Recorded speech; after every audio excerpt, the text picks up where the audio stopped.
AITA for kicking my husband out after discovering his secret online life? I'm a 46-year-old woman, and my husband is 51. We've been together for 22 years. For most of that time, I thought we had a strong marriage. Sure, we've had our ups and downs like any couple, but I always believed we were in this together. Lately, though, something has shifted.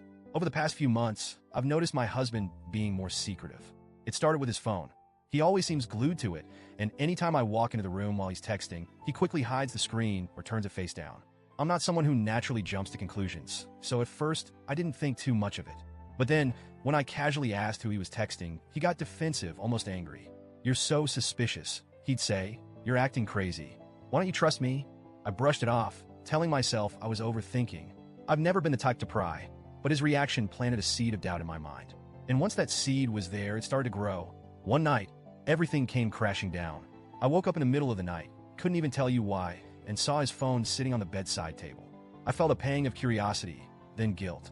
I told myself I was being paranoid, but something in my gut wouldn't let me go back to sleep. So, I picked up his phone.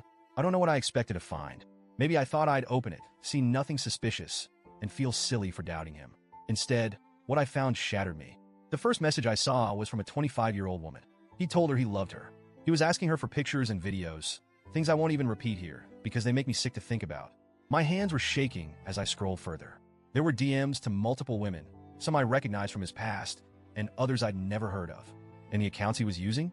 I didn't even know they existed. He'd been hiding whole parts of his online life from me. In that moment, something in me broke. I didn't cry. I didn't scream. I just shut down. I got out of bed, went to the closet, and started folding his clothes. I needed to do something, anything, to keep myself from falling apart.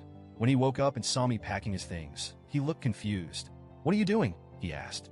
I didn't say a word. I just handed him his phone. The color drained from his face. He knew.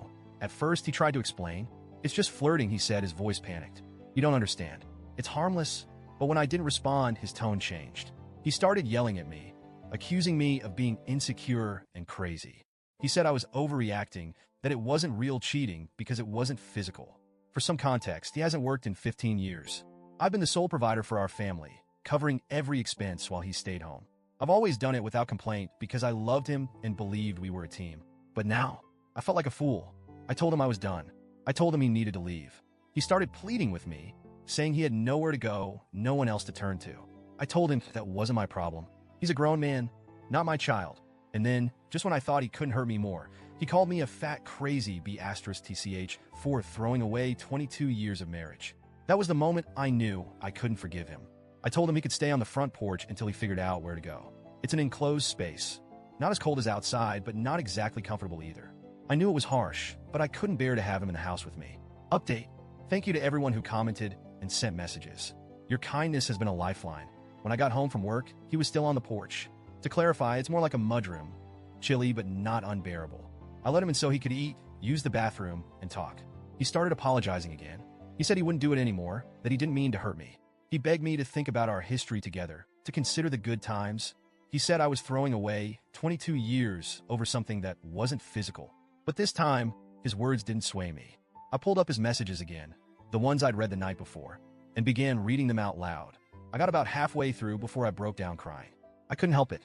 The betrayal felt so raw, so personal. I looked at him through my tears and said, You knew this was the one thing I could never forgive." His response? He called me a bitch and said he hated me. Hearing those words from him, after everything I've done for him, was like a dagger to my chest. But in a strange way, it also gave me clarity. I told him I'd posted our situation on Reddit and began reading some of your comments to him. I read the ones from married men who said they'd never treat their wives this way. I read the ones from women who've been in similar situations, who told me I'm not overreacting. And yes, I even read the funny ones calling him a splendid daddy. By the time I finished, I felt stronger. I told him he needs to figure out where he's going because I want him out by Friday. He tried to apologize again, but I'm done listening. I deserve better than this. I took his phone away, so at least he can't use it to contact anyone else while he's still here. And as painful as all of this is, I feel like I'm finally taking control of my life. I won't lie, I'm miserable. I've spent over 2 decades loving this man, building a life with him. And now it feels like I'm losing everything. But deep down, I know I'm making the right choice. Thank you to everyone who took the time to comment, message, or just read my story. You've helped me find the strength to stand my ground.